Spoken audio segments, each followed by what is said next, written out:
खूनी कुआं। सीमा गर्मियों की छुट्टियों में अपनी नानी के गांव आई थी। सीमा नानी के घर पहुंचने के बाद अपनी नानी के पैर छूती है और उनसे आशीर्वाद लेती है। तभी उसकी नानी उससे कहती है, इतनी बड़ी हो गई मेरी सीमा, चल जल्दी से हाथ मुंह धो ले, मैं तेरे लिए खाना लगा देती हूँ। भूख लगी होगी ना? हाँ नानी, भूख तो लग रही है मुझे, आपके हाथ के बने हुए पीले दाल और चावल खाने की। कितना टाइम हो गया है मुझे आपके हाथ का बना हुआ दाल चावल खाए हुए। तू तो नौकरी में व्यस्त थी, तो तुझे कहाँ से टाइम मिलेगा अपनी नानी के लिए? और जब इतने टाइम बाद आई है तो ज्यादा टाइम के लिए रुक कर जाएगी तू। हाँ नानी, इस बार पूरे 2 महीने के लिए आई हूँ। सीमा की नानी अंदर जाकर उसके लिए खाना बनाने लगती है। सीमा कमरे में अकेली होती है, तभी उसे किसी औरत के रोने की आवाज सुनाई देती है। वो कभी खिड़की से बाहर झांकती है तो कभी दरवाजे से बाहर झांकती है।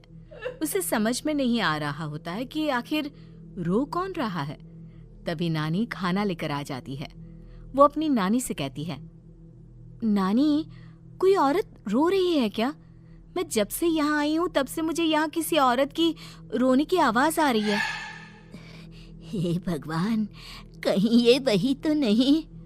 बोलो ना नानी। अरे कोई नहीं रो रहा, ये तेरे मन का वहम है। और तू ना अब खाना खा ले, ज्यादा यहाँ वहाँ की बातों में ध्यान मत दिया कर। जल्दी से खाना खा और फिर मेरे साथ आ जा मेरे कमरे में, दोनों बैठकर खूब सारी बातें करेंगे। ऐसे ही अगले दिन सीमा अपनी नानी के साथ गांव के बाजार जा रही होती है। उसी रास्ते में फिर से किसी औरत के रोने की आवाज आती है। वो अपनी नानी से कहती है,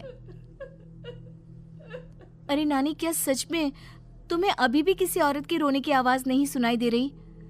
मुझे किसी औरत की बहुत बुरी तरीके से रोने और चीखने की आवाजें आ रही हैं। मैं बहुत परेशान हूँ नानी, आखिर ये कौन है?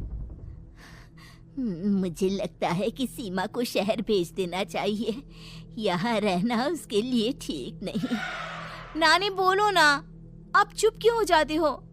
सीमा, तू घर चल, मुझे तुझसे बहुत जरूरी बात करनी है। नानी सीमा को घर ले आती है और सीमा से कहती है, सीमा, कल सुबह तू शहर वापस चली जाएगी। अरे अचानक? आखिर क्या बात है नानी? आप मुझे ऐसे जाने को क्यों कह रही हो? मैं बस जो कह